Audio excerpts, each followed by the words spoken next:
Hello and welcome to crime time with Neera Mehdi. आज हम आपके सामने एक अजीब केस पेश करने वाले हैं, the Vandana Negi case. Mrs Vandana Negi doctor Sameer Negi की पत्नी है। 7 साल पहले उन पर यह इल्जाम लगाया गया था कि उन्होंने अपने पति का खून किया है। उन्होंने ये बात कोर्ट में भी स्वीकार किया था, लेकिन कल जब 7 साल की सजा काटने के बाद उन्हें जेल से रिहा किया गया, तब वंदना ने ये कहा। वंदना जी, 7 साल की सजा काटने के बाद शायद आपको याद आ गया होगा कि आपने अपने पति का कत्ल किया है या नहीं। मेरा ईश्वर जानता है कि मैं निर्दोष हूँ। तो क्या हम अपनी तरफ से ये माने कि वंदना निर्दोष है? सच बात यह है कि हम वंदना पर विश्वास करना चाहते हैं, वरना ऐसी कोई वजह नहीं है कि कोई अपराधी अपनी सजा काटने के बाद ये कहे कि वो निर्दोष है। हमने अपने तौर पर पिछले 7 सालों में कुछ तहकीकात की है और हमें कुछ ऐसे फैक्ट्स भी मिले हैं जो उस वक्त अदालत के सामने आने से रह गए थे। हम अपने दर्शकों को आश्वासन देते हैं कि वंदना का सच उनके सामने पेश किया जाएगा। बेशक वंदना की जिंदगी के वो 7 साल तो अब लौटाए नहीं जा सकते, लेकिन वंदना के नाम पर लगाया हुआ खून का ये दाग मिटाया जरूर जा सकता है। हमारी पूरी कोशिश है कि वंदना नेगी खुद अपनी सच्चाई आपको बताए और इसके लिए उनसे संपर्क स्थापित करने की चेष्टा जारी है। क्राइम टाइम जारी रहेगा इस कमर्शियल ब्रेक के बाद।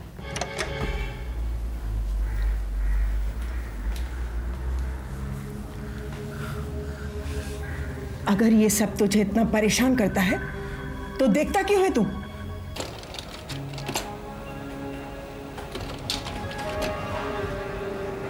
क्या हो रहा है? जिगसॉ पजल के साथ खेल रही हूँ। 20-25 साल पहले खेलती ना तो शायद मैं भी खेल सकता था। वंदना का केस कोई जिगसॉ पजल से कम नहीं है। ऐसा लगता है कि किसी छोटे बच्चे ने सारे टुकड़े आसमान की तरह उछाल दिए हो। कुछ टुकड़े तो मिल गए हैं, लेकिन कुछ टुकड़ों की तलाश अब जारी है। कंफ्यूजिंग? हाँ?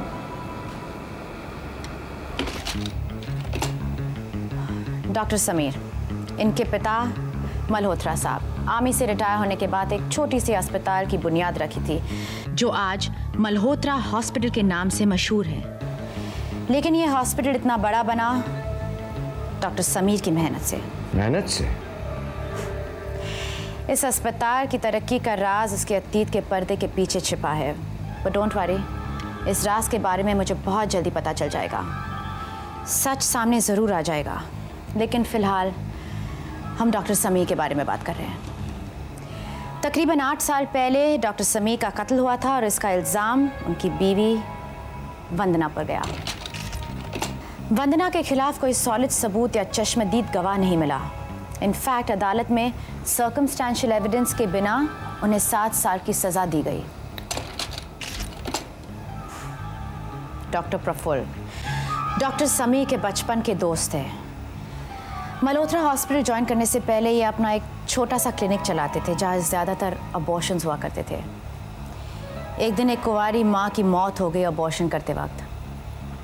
क्लिनिक भी बंद हो गया और लाइसेंस भी जब्त हो जाता अगर डॉक्टर समीर उनकी मदद नहीं करते।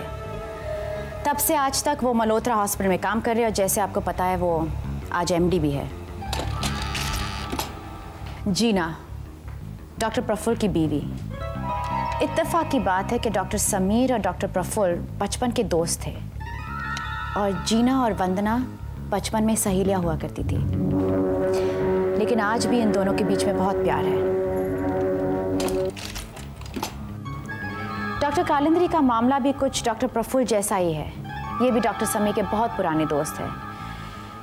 एक वक्त इन पर गैर कानूनी दवाइयाँ बेचने का आरोप था। गैर कानूनी ड्रग्स वगैरह। समीर इन्हें भी अस्पताल ले आए, लेकिन हर हफ्ते वो 3 दिन के लिए कहीं ना कहीं गायब हो जाते थे और आज तक किसी को नहीं पता कि वो कहाँ जाते थे।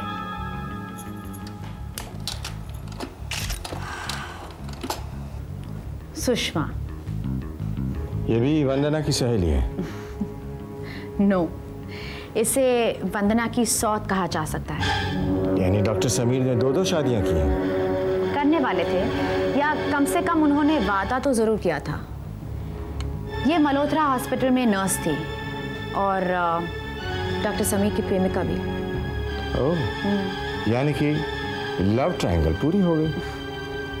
अब ये लव ट्रायंगल है या रेक्टेंगल, इसका पता चलना बाकी है, लेकिन एक बात का पता चल गया है कि डॉक्टर समीर जैसे भी थे, बड़े रसिया किस्म के आदमी थे। एक और नाम मिला है मुझे इंटरनेट पर, डॉक्टर पीटर मार्टिस। ये जर्मनी में रहा करते थे और किसी जमाने में हिटलर के मेडिकल टीम से अपनी ट्रेनिंग ली थी। ये डॉक्टर पीटर मार्टिस का मल्होत्रा हॉस्पिटल से क्या ताल्लुक?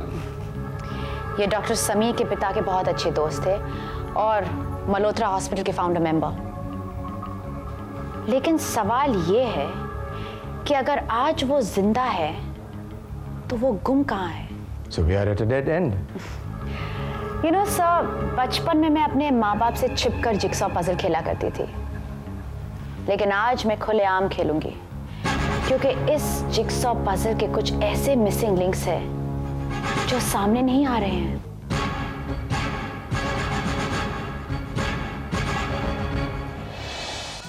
जनता को हुक करना बहुत अच्छी तरह से सीख लिया है तुमने। सर, ये सब आपकी सोबत का असर है। Don't try to be sarcastic. और उन सवालों के जवाब? एक्चुअली द पॉइंट इज, वो वकील प्रीतिश ने मुझे वंदना के पास ही नहीं आने दिया। वो तो वंदना को ऐसे घेर रहा था जैसे वंदना कोई बच्ची हो और वो उसका बाप। फिर भी तुम्हें फोन करके वंदना से मिलना चाहिए था। सर, आपने कभी मोहब्बत की? मतलब? नहीं, अगर किए होंगे तो आप शायद कामयाब नहीं हुए होंगे, राइट?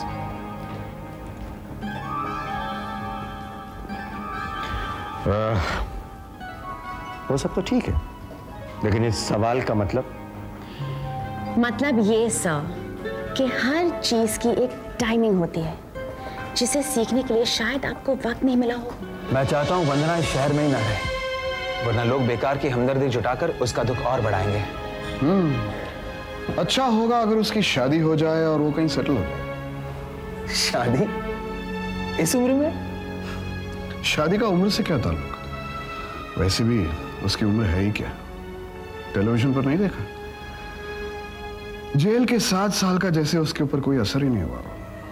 डॉक्टर प्रफुल्ल, मैं नहीं जानता था आप वंदना को इस निगाह से देखते हैं। मैं वंदना को किसी भी निगाह से नहीं देख रहा हूं, बल्कि मैं चाहता हूं कि कोई उसे इस निगाह से देखे, वरना वो बेचारी अपनी आगे की जिंदगी कैसे गुजारेगी? हाँ वो तो है, पर क्या वो मानेगी? नहीं मानेगी तो मनाएंगे, भाई हमारा फर्ज है। आफ्टर ऑल वो हमारे God bless his soul late partner doctor Sameer की बीवी है।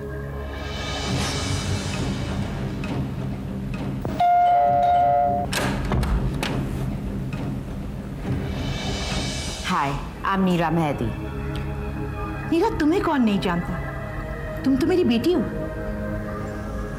तुम्हें तो मैं अडॉप्ट कर सकती हूँ। जी? बड़ी खरी खरी बातें करती हो टीवी पर। हाँ, वंदना मेरी बहू थी, या यूं कहो कि मेरे बेटे की कातिल। तुम जानती हो ना इन लड़कियों को, बालों में फूल लगाती हैं, कानों में हीरे की बालियां पहनती हैं, लेकिन अपने लिए नहीं, बल्कि दूसरे लड़कों को फंसाने के लिए। समझ रही हो ना मैं क्या कह रही हूँ? जी माँ जी, आई थिंक सो, मैं समझ रही हूँ। लेकिन आप इतने गुस्से में क्यों हैं? गुस्से में नहीं होंगी। मेरे बेटे को फुसलाकर मुझसे अलग कर दिया, लेकिन ये मानना पड़ेगा कि लड़की में दम था। एक बेटे को मां से जुदा कर दिया। तो मैं ये मानूं कि ये शादी आपकी मर्जी से नहीं हुई, राइट? और आप इस शादी से खुश नहीं थे। मैं खुश होती अगर वो सुषमा से शादी करता, जिसकी गोद में बाद में जाके लेटा। सुषमा? माँ जी, ये सुषमा कौन है? दीदी, अच्छा तो यही होता कि अगर वंदना जेल में रहती, इस तरह कम से कम वो महफूज तो होती। सब लोगों को ऐसा क्यों लगता है कि वंदना की जान को खतरा है? क्या तुम्हें भी लगता है कि उसे जो सजा मिली वो गलत थी? उसके पति का खून किसी और ने किया था? खून किसने किया है किसने नहीं, ये मुझे नहीं मालूम। लेकिन दीदी, तुम भी तो वंदना से मिल चुकी हो ना। क्या तुम्हें लगता है कि वंदना ये खून कर सकती है? मेरी हिस्ट्री टीचर कहा करती थी कि इतिहास पे कभी सवाल नहीं पूछने चाहिए कि ऐसा होता तो क्या होता, वैसा होता तो क्या होता, वरना इतिहास किसी और तरीके से लिखा जाता है। देखो, कानून ने वंदना को सजा दी है, अब वो निर्दोष है या दोषी, ये बात इतिहास बन चुकी है। नहीं दीदी, वंदना अभी इतिहास नहीं बनी है, वो जिंदा है, मैं जिंदा हूँ। और वो हॉस्पिटल जिसमें ये सारी दुर्घटनाएं हुई हैं, वो अब तक चल रहा है। सारा हॉस्पिटल जानता है कि नर्स थी और डॉक्टर देबूसेन की प्रेमिका। या डॉक्टर देबूसेन। मैंने शायद मेरे क्राइम टाइम में उसकी रिपोर्ट की थी। 6 साल पहले उनका मर्डर हुआ था और अब तक सॉल्व नहीं हुआ है। Am I right? मर्डर 7 जन्मों तक सॉल्व नहीं होते। तुम 6 साल की बात कर रही हो? ऐसा नहीं हो सकता कि इस मर्डर में इसी का हाथ हो? किसका हाथ? मतलब डॉक्टर समीर? तुम पागल हुई हो क्या? मैं वंदना की बात कर रही हूँ। जलन में एक औरत क्या नहीं कर सकती। लेकिन माँ जी, अगर वंदना को आउट ऑफ जेलसी किसी का मर्डर करना था तो वो सुषमा का करती, देबूसेन का क्यों? एक बात पूछो तुमसे, जब आंखें खुले रखने का वक्त था तब तो तुमने कुछ नहीं सोचा, और जब अब आंखें बंद करने का वक्त है तब राग कुरेद रही हो। देखो, तुम अपनी जिंदगी से मतलब रखो ना, किसी और की आग में तुम अपना हाथ जलाओ, ये मैं नहीं चाहती। अब मैं तुमसे एक बात पूछूं दीदी, अगर मेरी जगह वंदना तुम्हारी बहन होती तो क्या तब भी लेकिन वंदना मेरी बहन नहीं है, तुम हो। और वंदना के पति के साथ तुमने जो कुछ भी किया उसमें मेरी, देखो, किसी और के अपराध के बारे में मैं नहीं सोचना चाहती। दीदी मैं सोच रही थी कि अगर मैं एक बार वंदना से मिल लेती। क्यों? क्या तुम चैन से नहीं जियोगी और मुझे आराम से नहीं जीने दोगी? देखो सुषमा, तुमने खुद कहा था ना कि हॉस्पिटल से कनेक्टेड तुम हर आदमी से दूर रहना चाहती हो। हाँ, लेकिन देखो, अगर तुम वंदना से मिलोगी तो लोग यही समझेंगे कि तुम उसके जख्म कुरेद रही हो। क्या वंदना भी यही सोचेगी? हाँ, वो भी ऐसा ही सोचेगी, यहाँ तक कि वो तुम्हारी शक्ल भी देखना नहीं चाहेगी। देखो सुषमा, अब मेरी बात मानो और इन सब चीजों से दूर रहो। और अब की बार अगर तुमने मेरी बात नहीं ना मानी तो मैं तुमसे रिश्ता तोड़ दूंगी, समझी तुम?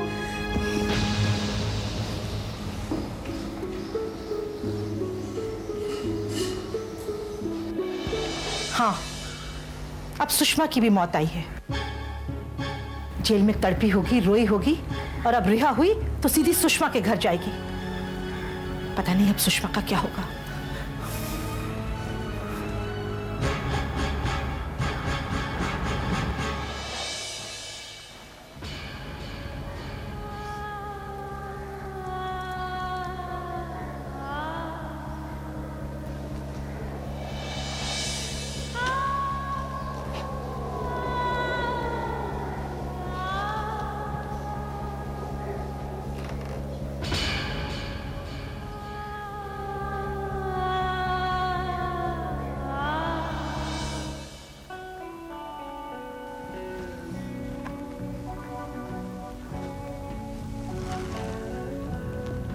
मैं किसके लिए बनाया गया था मुझे मालूम नहीं, लेकिन जिस दिन मैंने तुम्हें पहली बार देखा मैं समझ गया कि तुम मेरे लिए बनाई गई हो, सिर्फ मेरे लिए।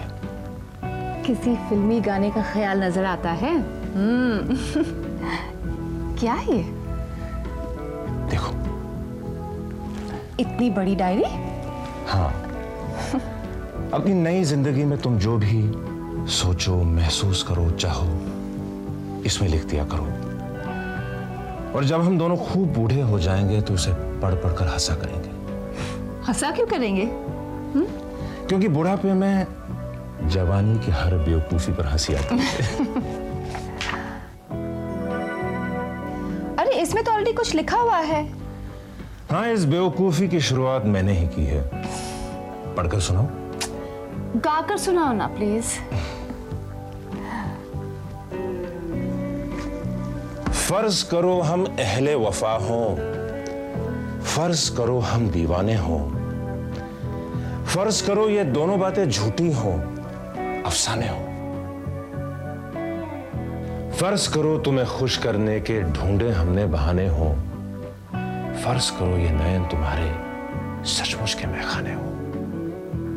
फर्ज करो ये जोग बिजोग का ढोंग हमने रचाया हो, फर्ज करो बस यही हकीकत, बाकी सब कुछ माया हो। ये तो किसी फिल्मी गाने का ख्याल नहीं था ना? सच्चे मोती है और मैंने तो इन मोतियों का हार बनाकर पहन भी लिया है। तुम तो सचमुच मोतियों में तोलने के काबिल हो। ओहो, तो अब तुम मुझे जिंदगी भर इंसाफ के तराजू पर बिठाकर रखोगे क्या?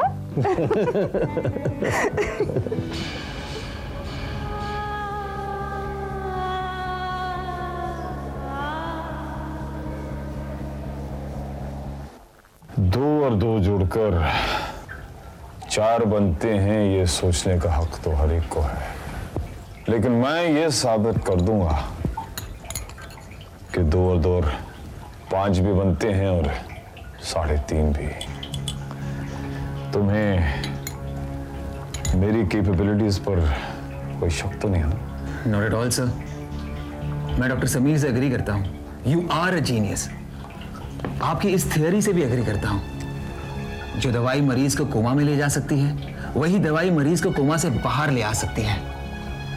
आपकी दवाई के असर में मैंने मरीजों को आंख खोलते हुए देखा है, बात करने की कोशिश करते हुए देखा है। आज नहीं तो कल ये एक्सपेरिमेंट सक्सेसफुल होकर ही रहेगा। सर, आप ही ने मुझे कहा था कि आपकी दवाई से जिंदगी मौत को हरा देगी। वो तो होना ही है। फिर तुम्हें फिक्र किस बात की है? सर, आप शहर से दूर इस फार्म हाउस में इसलिए रहते हैं ताकि हमारे इन एक्सपेरिमेंट्स के बारे में किसी को कुछ पता ना चले। लेकिन कभी ना कभी किसी से कोई गलती हो सकती है और I understand. Do not break my train of thought with your trivial nonsense. मैं इस दुनिया को, इस ह्यूमन रेस को एक नए मोड़ पर ला रहा हूं और तुम मुझसे ये कह रहे हो कि किसी के पांव के नीचे आकर 3 चींटियां मर गई। समाज, पुलिस, कानून, मुझे इन तमाम चीजों से दूर रखो अगर तुम अपने नाम को मेरे नाम के साथ अमर करना चाहते हो। नहीं मेरी आदत है फजूल बातें सुनने की और नहीं मेरे पास वक्त है। आई अंडरस्टैंड सर, मगर वंदना। टू हेल विद वंदना। जहन्नुम में गई वो अपने हस्बैंड के पास। और प्लीज ये प्रॉब्लम मेरी मेज पर मत लाओ। ऑलरेडी इस मेज पर 6 प्रॉब्लम्स रखी हुई हैं। Now this zinc is proved very very useful. It's kept this liquid green. लेकिन ये बात समझ में नहीं आती कि 17 मिनट के बाद ये लिक्विड सफेद क्यों नहीं हो रहा है।